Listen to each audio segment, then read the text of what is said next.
आउज़ुबिल्लाहि मिनश्शैतानिर्रजीम बिस्मिल्लाहिर्रहमानिर्रहीम। अस्सलाम वालेकुम dear students. This is Mohammad Talha Hashmi and you are watching passion chemistry series. Student, आज का हमारा लेक्चर है एक्टिवेशन एनर्जी पर। ये बड़ा ही इम्पॉर्टेंट और इंटरेस्टिंग लेक्चर होगा। बड़ी तवज्जो से आपने इसको समझना है और ये बड़ा इंपॉर्टेंट लॉन्ग क्वेश्चन है हमारे इस चैप्टर का।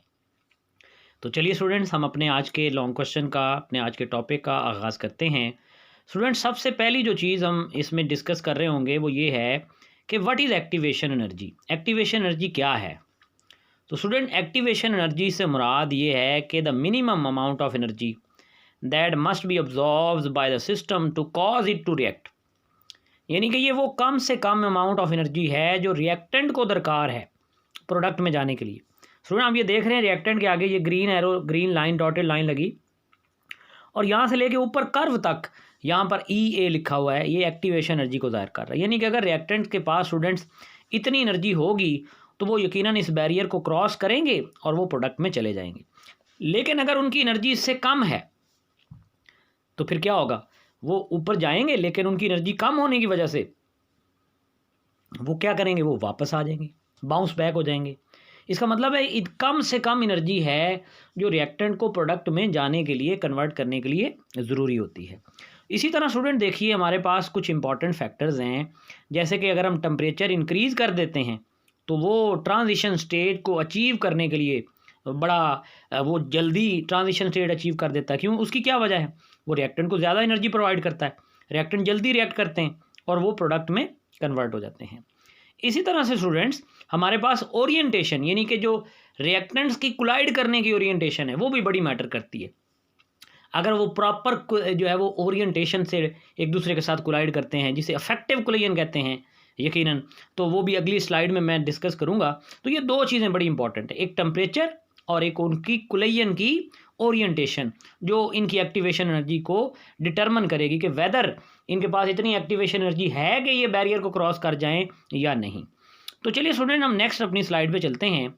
इसमें हम एक बड़े इंपॉर्टेंट फैक्टर को स्टूडेंट डिस्कस करने जा रहे हैं और वो फैक्टर स्टूडेंट क्या है? That is actually the transition state. Transition state theory भी कहलाती है ये। स्टूडेंट देखिए, हमारे पास ये दो हाइड्रोजन के एटम्स हैं और साथ में हमने दो आयोडीन के एटम लिए हैं, यानी H2 और I2, ये दोनों एलिमेंट्स आपस में कंबाइन करना चाहते हैं, ये आपस में रिएक्ट करते हैं।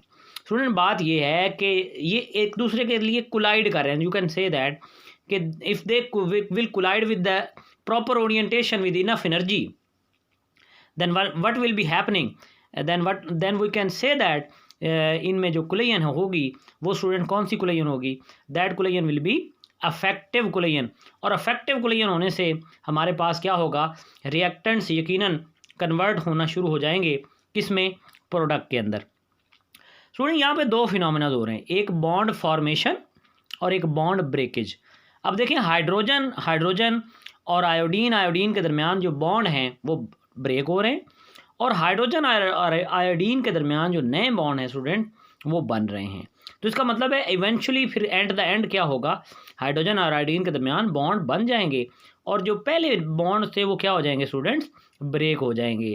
तो ये स्टूडेंट दो चीज़ें हैं, एक में बॉन्ड फॉर्मेशन एक्सोथर्मिक होता है और बॉन्ड ब्रेकेज जो है वो यकीनन एंडोथर्मिक होता है। तो ये स्टूडेंट हमारे पास ट्रांजिशन स्टेट थ्योरी कहलाती है कि एक शॉर्ट लिव्ड स्टेज है जिसमें से रिएक्टेंट पास होते हैं और फिर वो किधर जाते हैं स्टूडेंट?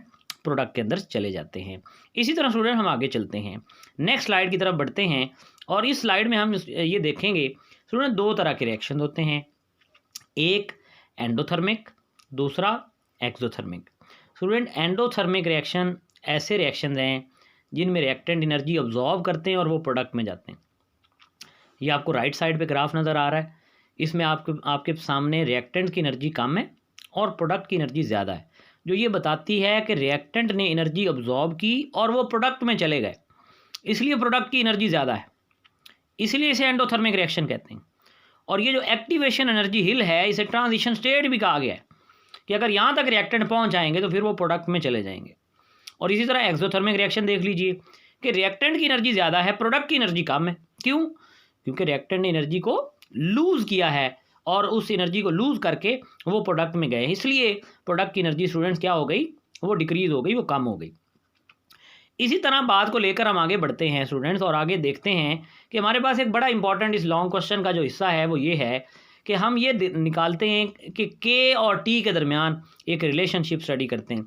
आर्हीनियस इक्वेशन हमें हेल्प करती है कि हम रेट कांस्टेंट के और टेम्परेचर के दरमियान एक रिलेशन को स्टडी कर सकें कि टेम्परेचर किस तरह से स्टूडेंट्स रेट कांस्टेंट के को अफेक्ट करता है। तो आर्हीनियस इक्वेशन का फॉर्मूला आपके सामने है, K is equal to A e raised to power minus E over R T. इसमें के स्टूडेंट क्या है, रेट कांस्टेंट, ई ए क्या है, एक्टिवेशन एनर्जी, आर क्या है स्टूडेंट, ये हमारे पास गैस कांस्टेंट, टी क्या है स्टूडेंट, ये टेम्परेचर है केल्विन के अंदर, ए क्या है student, that is the कुलियन frequency भी इसे कहते हैं, और स्टूडेंट इसे आर्हीनियस कांस्टेंट भी कहा जाता है। स्टूडेंट यहाँ पर एक बड़ी इंपॉर्टेंट कैलकुलेशन आपको समझानी है। स्टूडेंट देखिए, मैं नेक्स्ट स्लाइड पे पहले चलता हूँ, फिर आपको ज़रा दोबारा इस स्लाइड पे लेकर आऊँगा। देखिए स्टूडेंट, हम इस को जब ड्राइव करते हैं ना, तो ये बड़ी गौर तलब एक दो इंपॉर्टेंट स्टेप्स हैं। अगर ये समझ आ गए तो आपको ये इक्वेशन क्लियर हो जाएगी। स्टूडेंट, हमने दोनों तरफ से नेचुरल लॉगरिथम लिया इस इक्वेशन का, तो ये क्या बना, आप ज़रा तवज्जो कीजिए। मैं पीछे स्लाइड पे दोबारा वापस लेके जाता हूँ आपको। देखिए स्टूडेंट, इधर लेफ्ट साइड का जब हमने लॉग लिया तो ये लॉग ऑफ के बन गया आपके सामने। फिर ए और ई आपस में हो रहे हैं मल्टीप्लाई, तो इसका मतलब है लॉग ये कहता है कि जब दो चीज़ें मल्टीप्लाई हो रही हों तो उन दोनों का अलग अलग लॉग लेते हैं। तो हमने लॉग ऑफ ए अलग ले लिया प्लस लॉग ऑफ ई, लेकिन रूल है लॉग का कि जो पावर है वो पहले आती। अब पावर के साथ माइनस है तो फिर प्लस माइनस माइनस हो गया, minus E over R T log of E, और लॉग ऑफ ई 1 होता है। इसलिए स्टूडेंट ये जो इक्वेशन बन गई, ये बन गई log of K is equal to minus E over R T plus log of A.